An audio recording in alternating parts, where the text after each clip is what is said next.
در دوره 2 ماه عموما بهادهی کردن با صادرات واردات هنوز بر وقت است، چون که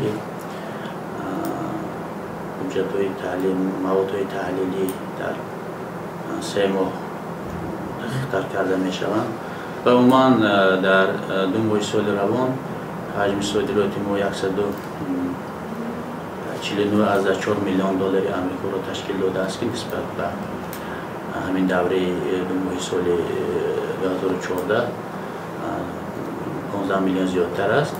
عموما ساختار منطقه‌ای که یادداشت شده عموما در 3 ماه بیشتر تحقیق کرده می شود و موافق معلومات پیشکی این اکساب صادرات بعضی متال ها نرخ ابریشم از همین منبع همچنین صادرات پوست در سطح سالی گذشته تامین شده است.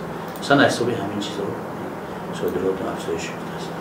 در مورد واردات باشه عموما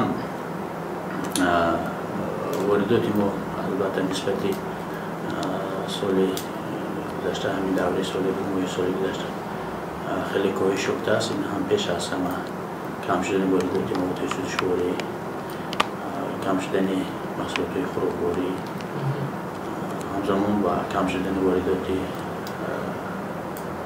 وسایل نقلیات، اینچنین واردات چوب تخته و همین مسائل هایی که ساختمانی وابسته است که پیش از همه این وابسته است و تحریم هایی که نسبت روسیه رفته ایستاده است و بیشتر واردات هم از دولت روسیه کم شده است.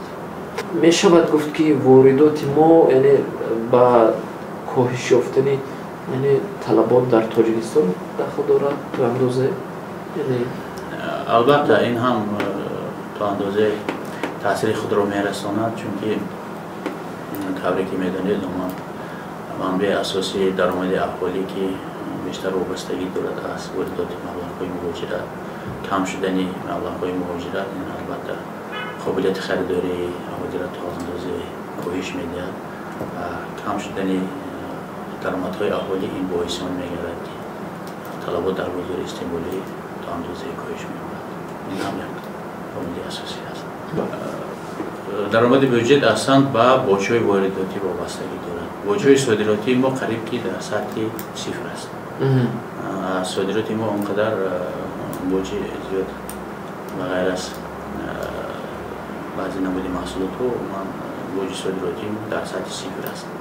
بیشتر وابسته است درآمد بودجه با بودجه وارداتی. منظور من همون واردات است بود در حالی که البته وقتی که واردات کم شد این هم کم شدن واردات اندازه با بودجه میشه، البته تاثیر خود با بودجه داره. این به واسطه تاثیر میشه. در ماه‌های آینده طور گفتید 3 ماهی که مثلا اگر سطح واردات با سطح قبلیش رسد، فکر میکنید در این مورد صادرات ما شاید دیگر نمودش دیگر خیلی میشه، یعنی برابر میشود صادرات؟ البته من هر قدر البته واردات زیاد شدن گرفت صادرات در گردش عمومی کمتر می شود. البته این از دیگر وابستگی دارد این تناسب صادرات واردات. هر قدر که واردات زیاد شد البته حسی صادرات کم می شود. یه حالتی برعکسش هم هست این چیزا. من فکر میکنم که اگر بهتر می شد که با نتیجه های 3 ماه بها دادن